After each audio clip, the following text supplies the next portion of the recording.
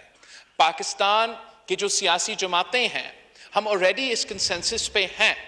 کہ جو charter of democracy شہید محترمہ بے نظیر بھٹو اور میاں محمد نواز شریف صاحب نے سائن کیا تھا، جس میں تقریباً 90% تک ہم عمل کر چکے ہیں، جو کام اس پہ رہ جاتا ہے، چاہے وہ ٹروتھ اور ریکنسیلیشن کمیشن ہو، چاہے وہ جسٹس کو امپروو کرنے کے لیے ریفارمز ہو، اور چاہے وہ جو ہمارا اکاؤنٹیبلٹی کا کمزور اور سیاسی نظام ہے اس پہ اصلاحات لے آنے کی بات ہو، وہ کنسنسس چارٹر آف ڈیموکریسی میں بن چکا ہے. تو ہمارا یہ کوشش ہونا چاہیے کہ الیکشن سے پہلے ہم اپنا چارٹر آف ڈیموکریسی پہ جو رہتا ہے کام وہ شروع ہو. جو ہم نے نیا چارٹر آف ڈیموکریسی بنانا ہے وہ شاید ایک لمبا چوڑا کام ہو. جو یہاں ہمارا اتحادی ہے شاید وہ ایک چارٹر آف ڈیموکریسی 2 پہ اگری کرنے کو تیار ہے، مگر جناب اسپیکر چارٹر آف ڈیموکریسی ہو یا نہ ہو ایک منیمل کوڈ آف کنڈکٹ تو ہونا چاہیے. ایک منیمل کوڈ آف کنڈکٹ ہونا چاہیے یہ سارے جماعتوں کے لیے. اور وہ جماعت اور جماعتیں جو یہاں نہیں بیٹھے ہیں کہ آپ اس ملک میں سیاست کیسا کرنا چاہتے ہو؟ کیا ہم آئین اور جمہوریت پہ چلیں گے؟ کیا ہم عزت کے ساتھ ایک دوسرے سے سیاسی اختلافات رکھیں گے اور اختلافات رکھتے ہوئے ہم آپس میں ایک دوسرے کی رائے شیئر کر کے جہاں ہم ڈس ایگری کرتے ہیں جہاں ہم اگری کر سکتے ہیں کنسنسس بنا کے ایک مسائل کا حل نکال سکتے ہیں. وہ بیسک جو کوڈ آف کنڈکٹ ہے